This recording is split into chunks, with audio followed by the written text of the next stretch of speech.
Assalamualaikum warahmatullahi wabarakatuh. Selamat pagi semuanya, selamat beraktivitas kembali. Semoga kalian untuk menonton video ini tidak ada kebosanan karena tiap minggu itu yang saya upload itu mengenai cakupannya ekonomi makro Islam. Di sini sendiri saya akan menjelaskan mengenai prinsip-prinsip ekonomi Islam. Nah, kemarin itu saya berbicara tentang kebijakan pemerintah, ekonomi 4 sektor, sama ekonomi 2 sektor. Tetapi di sini saya akan membahas mengenai prinsip-prinsip ekonomi Islam. Sebelum itu, saya akan menyapa sahabat-sahabat semuanya. Jangan lupa ya, stay di rumah, menjaga kesehatan, dan jangan lupa juga taati aturan pemerintah karena kesehatan itu adalah nomor 1. Nah, di sini saya akan menjelaskan mengenai prinsip ekonomi Islam. Prinsip-prinsip ekonomi Islam itu bagaimana? Nanti saya di sini pertama akan menjelaskan mengenai ilmu ekonomi, definisi ilmu ekonomi sama ekonomi Islam. Pastinya ada sebuah perbedaan antara ekonomi Islam sama ilmu ekonomi yang kita ketahui. Nah, ilmu ekonomi itu apa sih? Ilmu ekonomi adalah sebuah ilmu yang mempelajari perilaku manusia, bagaimana untuk memenuhi kebutuhannya dan memuaskannya. Jadi di sini bagaimana sih dari segi pemilihnya itu memenuhi kepuasannya, seperti itu kan. Terus yang kedua adalah ekonomi Islam, yaitu definisi ekonomi Islam itu apa? Kayak gitu kan. Nah, di sini bahwasanya ekonomi Islam itu yaitu sebuah ilmu yang mempelajari atau membahas usaha manusia untuk mengalokasikan atau mengolah sumber daya untuk mencapai falah dengan prinsip-prinsip dan nilai-nilai Al-Quran, Al-Ijma, sama Al-Qiyas. Itu mengenai pengertian ilmu ekonomi Islam, bahwasanya ilmu ekonomi Islam yaitu sebuah ilmu yang mempelajari usaha manusia untuk mengalokasikan atau mengolah sumber daya mencapai falah. Nah, ketika berbicara falah di sini, bagaimana sih ketika transaksi atau mekanismenya di sini dalam siklusnya, kita itu harus detail. Apa yang kita dapat itu dari mana? Kita harus jelas. Dan yang kedua itu, secara materi dohir dan batin kita itu sama-sama dapat mengenai sistem ekonomi Islam, seperti itu. Nah, berbicara kita itu masyarakat yang dianut itu adalah sistem campuran, entah itu kapitalis sama sosialis. Di sini saya akan menjelaskan juga perbedaan mengenai sistem ekonomi Islam, kapitalis sama sosialis. Sistem ekonomi Islam di sini, kalau berbicara ekonomi Islam, memang dasarnya sumbernya kita itu tidak jauh dari memang sumbernya kita adalah Al-Quran, Al-Ijma, sama Al-Quran, Al-Sunnah, Al-Ijma, sama Al-Qiyas. Ekonomi Islam di sini bahwasanya konsekuensi dan tujuannya itu terdapat profit sama falah.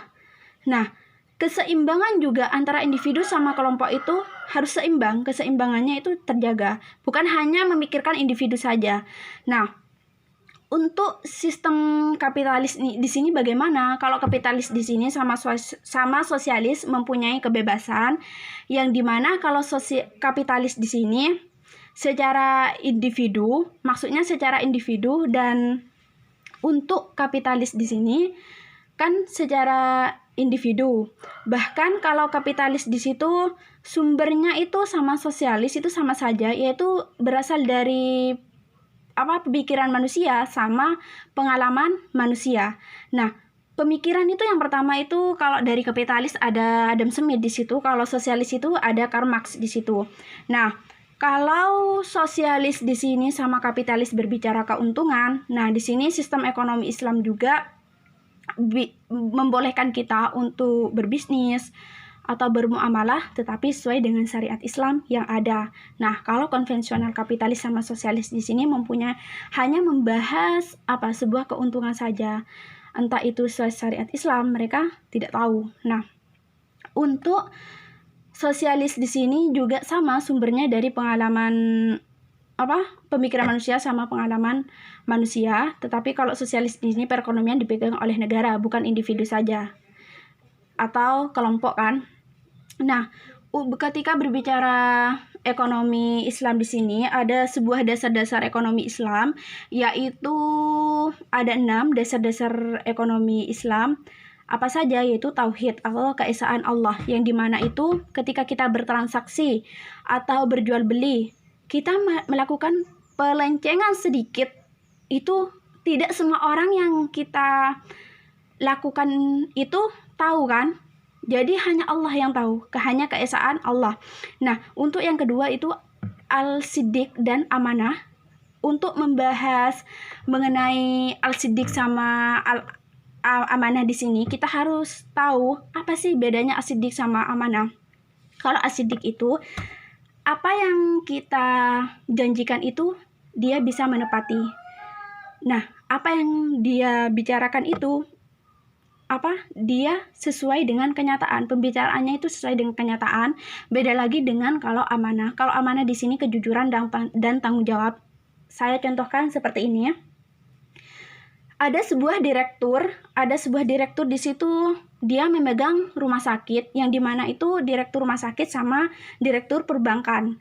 Nah, direktur rumah sakit di sini ya, mempunyai wewenang untuk mengalokasikan semua dan memanage bawahannya bahwa secara benar dia bisa melakukan. Nah, tetapi pada suatu saat dia berpindah kepada direktur perbankan, dia tidak bisa untuk memanage bawahannya, dia amburadul dan semuanya itu tidak bisa. Kenapa saya tidak bisa? Karena dalam skill atau bidang yang ia miliki, yaitu dimiliki oleh seorang itu direkturnya itu, bidangnya itu di bidang apa? Yaitu di bidang kesehatan, di rumah sakit, jangan ke bidang keuangan, jadi tidak bisa seperti itu kan. Nah, untuk yang ketiga itu adalah mengakui kepemilikan individu dan umum. Jadi di sini antara kepemilikan individu dan umum harus jelas apakah ini kepemilikan antara individu, kelompok, atau apakah secara individu atau bukan, itu harus jelaskan, mengakui kepemilikan individu atau secara umum. Nah, yang keempat ini adalah yaitu adil. Gimana keadilan? Di sini tidak hanya memikirkan secara individu saja, tidak boleh semacam kita mempunyai keegoisan. Bagaimana letak keadilan kita? Bagaimana memposisikan orang tersebut, iya kan? Nah, untuk yang kelima ini adalah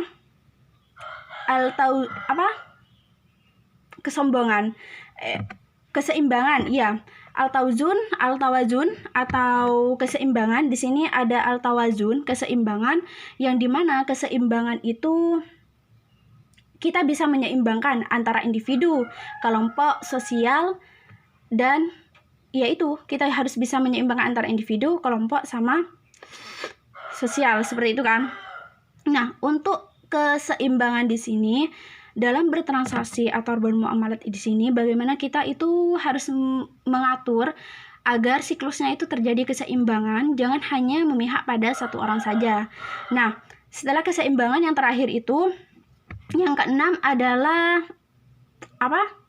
tolong menolong atau disebut dengan at-ta'awun. Ya, at-ta'awun atau tolong menolong di sini bisa juga dalam transaksi at-ta'awun atau tolong menolong di sini dilakukan dengan sebuah kerjasama, yang dimana dalam transaksi bermuamalat atau kita juga bisa melakukan kerjasama yang bisa dapat membantu perekonomian satu sama lain. Nah, itu sebuah dasar-dasar ekonomi Islam yang saya jelaskan, ada 6 cakupannya. Nah, saya ulas kembali. Yang pertama itu at-tauhid, yang kedua itu as-siddiq dan amanah, yang ketiga ada kepemilikan atau kepemilikan secara individu atau umum, yang keempat adalah keadilan, yang kelima adalah keadilan sama keadilan, terus yang kelima adalah keseimbangan, yang keenam adalah tolong menolong. Nah, atau at-ta'awun, tolong menolong, itu yang terakhir. Nah, untuk ketika berbicara prinsip ekonomi Islam, poin pentingnya di sini itu apa? Prinsip ekonomi Islam itu poin pentingnya itu ada 3. Yang pertama itu kita harus yang namanya prinsip itu kita harus menjauhi yang namanya larangannya. Di sini yang namanya untuk prinsip ekonomi Islam kita harus menjauhi atau bebas dari kata maghrib, yang dimana jauh dari kata maisir, ya, maisir, goror, sama riba. Di sini harus kita jauhi bersama-sama. Di dalam transaksi atau bermuamalat atau juga dalam sistem ekonomi di sini, ketika ada sebuah keuntungan atau sebuah keuntungan itu ya didapat dari ada salah satu keuntungan tetapi dengan cara riba, penipuan, terus judi, itu semuanya itu haram. Iya, apa yang kita lakukan itu adalah haram. Nah, di sini untuk prinsip ekonomi Islam ini bebas dari kata maghrib, bukan menjauhkan dari kata sholat maghrib, bukan, tapi menjauhi dari kata maghrib yang itu terdiri dari maisir, goror, sama riba. Itu yang harus kita jauhi, apalagi kita ini adalah sebuah penganut Islam. Kita harus berhati-hati dalam sistem ekonomi Islam. Nah, untuk yang pembahasannya selanjutnya yaitu dalam karakteristik ekonomi Islam di sini ada 8 poin, tetapi pembahasannya tidak jauh berbeda dari dasar-dasar ekonomi Islam, jadi tidak perlu saya bahas. Yang penting kita tetap jaga prinsip kita mengenai hal itu, bagaimana kita bertransaksi atau bermuamalat dalam hal itu, kita harus benar-benar dan kita harus dijaga. Nah, perlu kita ketahui, terakhir dari saya, tidak semua orang itu bisa melakukan perdagangan ekonomi.